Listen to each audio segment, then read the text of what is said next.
It is the biggest night of the 2024 presidential campaign so far. President Joe Biden and former President Donald Trump will square off in Atlanta for their first debate of the year. We've got a full table here in the studio. Hello to everybody. For reporting on how the candidates are preparing and analysis of what's at stake, Laura Barone-Lopez covers the Biden campaign, and Lisa Desjardins covers the Trump campaign for us. And of course, our panel of political analysts, Amy Walter of the Cook Political Report, Democratic strategist Guy Cecil, and Republican strategist Kevin Madden. But let's start with you first, Lisa and Laura. Laura, how has President Biden been preparing for this debate tonight? What is his campaign telling you? President Biden has been at Camp David for most of the week, preparing in a very traditional manner. He has a lot of his close aides, senior aides around him. They've held mock debates. Some of them have played Donald Trump. And he has been they've been trying to prepare him for whatever version of Donald Trump may show up at the debate, whether it's a calm one or a more aggressive one. They really feel, the campaign does, as though this is a big moment for the president and that they will get a larger audience than they typically would. The president really wants to strike a strong contrast with Donald Trump and really prove the point that, unlike in 2020, when they didn't pick Donald Trump that time, there's even more reason to. Namely, he's going to focus on the January 6th insurrection and Donald Trump's efforts to overturn the 2020 election. And he really wants to get across to voters that January 6th was a seismic event and that it was something that left a collective scar on the country and that it's something that they should reject Donald Trump over. And Lisa, how does the Trump approach compare to the Biden approach to tonight's event? The debate hasn't started yet, and already we have a stark contrast. The Trump campaign says he did not do any traditional preparation. There were not mock debates. That's what they say. That's what they say. It is opaque, however. We're not exactly clear what he's done. Trump himself has said his preparation is his rallies, talk radio, interviews like that. Really isn't clear. We do know they are taking this seriously. They're not blowing this off. There is also an issue that they know he has to contend with, that he did not do well in the first debate against Biden in 2020. He interrupted Biden more than 130 times.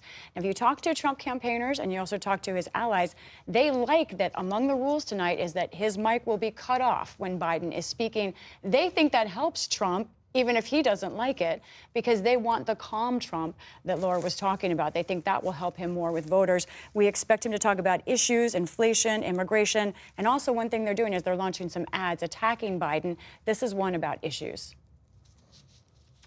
Are you financially better off since he became president?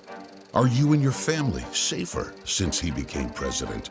Is our country more secure since he became president?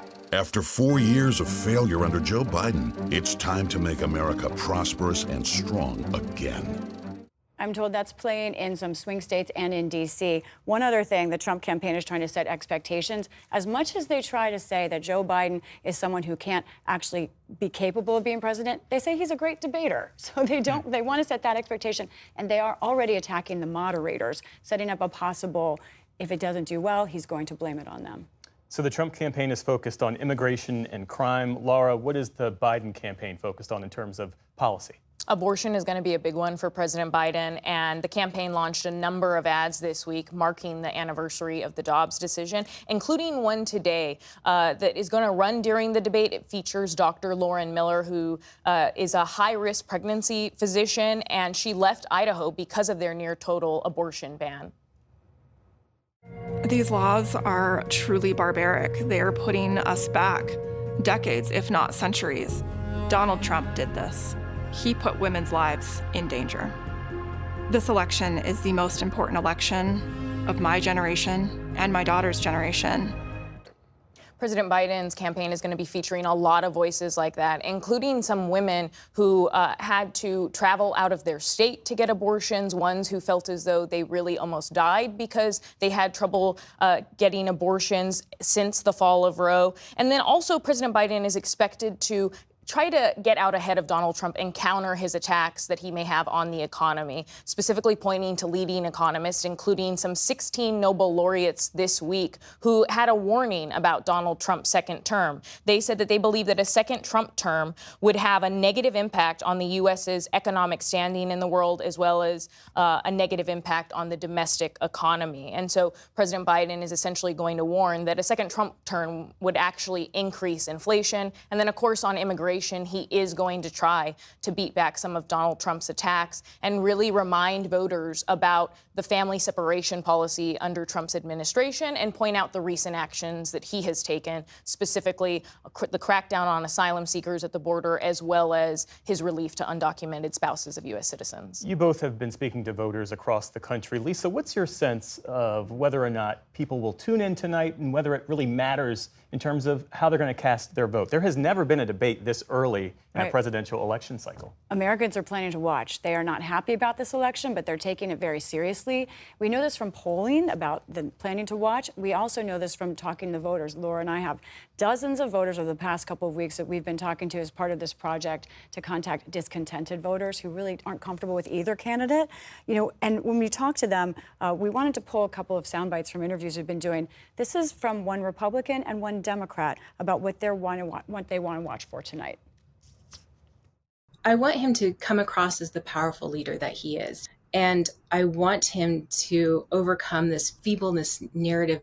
You look back at his State of the Union address and how moving that was. And I hope that he can tap into that again and move people to be excited about their government again instead of annoyed or exhausted. I think I've watched every presidential debate up until this point. I'm not learning anything new about either of the candidates. They've long since told us exactly who they are. We get like debate parties together and our families get together and we actually watch that. And like, this is the first year where I'm just not as excited as I would have been in the past. For Trump, what I'm looking for is probably going to be just like a command of the issues. Can he offer the specific policy proposals to say, okay, I see you have a command of this now. If I see Biden be successful in standing up to Trump and he can show me that he has the energy to go out there and fight, that might make a difference. Zach's exactly the kind of voter that Trump needs, someone who's not so sure. No one thinks that this debate will determine the winner, but it could tell a pertinent question for people. Which of these two men is going to be more stable in the future? One other note for this potentially very weird debate, moderators are not doing fact-checking. So folks who want to watch tonight, now's a good time to go online. There are a lot of stories about things that we expect to come up, things that we know have been distorted in the past, and facts that are good to arm yourself with now before the debate begins. Lisa Desjardins and Laura Barone Lopez, our thanks to you both.